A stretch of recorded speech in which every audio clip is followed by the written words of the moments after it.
अस्सलाम वालेकुम मेरे प्यारे दोस्तों। आपको तो पता है मैं पाकिस्तानी एक्टरों की जानकारी आपको देता हूँ। उनके बारे में आपको मैं बताता हूँ, उनकी कहानियाँ, उनके जो नेकी के काम हैं। तो हमारे पाकिस्तानी अदाकार बहुत अच्छे हैं। आज मैं जिस एक्ट्रेस की बात करने लगा हूँ उसका नाम है बाबरा शरीफ। बाबरा शरीफ की फिल्में मैं 13-14 साल की एज में था तो इनकी फिल्में देखता था और बहुत ज़्यादा देखता था। आप ये समझ लें कि मैं उसका पक्का परिस्तार था। आशिक तो नहीं कह सकता क्योंकि मैं खुद अदाकार हूँ। परिस्तार था। परिस्तार भी होना ज़रूरी है। अदाकारों के परिस्तार होते हैं तो अदाकार सुपरहिट होते हैं। तो मैं भी उनके अंदर एक परिस्तार था बाबरा शरीफ का।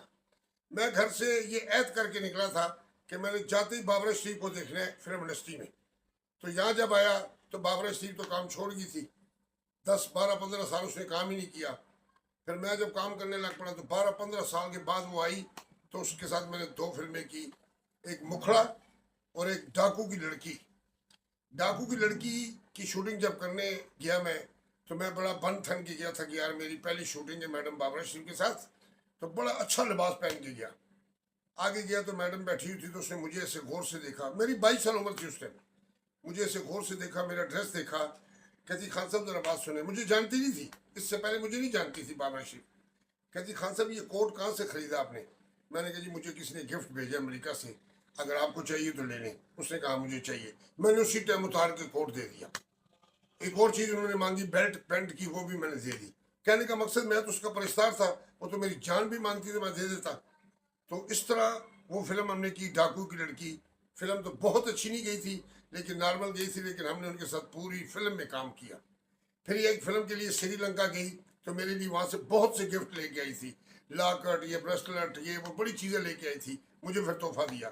कहने का मकसद है कि बाबरा शरीफ फाइनल हीरोइन थी अपने टाइम की। उसने इतना अच्छा काम किया, इतनी अच्छी एक्ट्रेस थी कि जिस हीरो के साथ उसने काम किया हीरो सुपरहिट हो जाता था। और पाकिस्तान के सब हीरो के साथ उसने काम किया। इतनी अच्छी एक्ट्रेस थी। अब भी वो बेचारी जिंदा है, अल्लाह उसे खुश रखे अपने घर पे। तो कहने का मकसद है कि बाबरा शरीफ ने जितना भी काम किया है म्यारी किया, और उर्दू फिल्मों में अच्छे से अच्छा काम उसने किया है। और लाखों पुरस्कार थे उसके। मैं अकेला नहीं, लाखों पुरस्कार थे। मनवर अजीज साहब उसके आशिक थे और बहुत से लोग उसके आशिक थे। लेकिन मनवर अजीज साहब देखे पाकिस्तान का टॉप का कॉमेडी था, वो भी बाबरा शरीफ का आशिक था। बाबरा शरीफ के इसी चक्कर में बेचारे को कैंसर होगी, कैंसर होकर वो मर गया।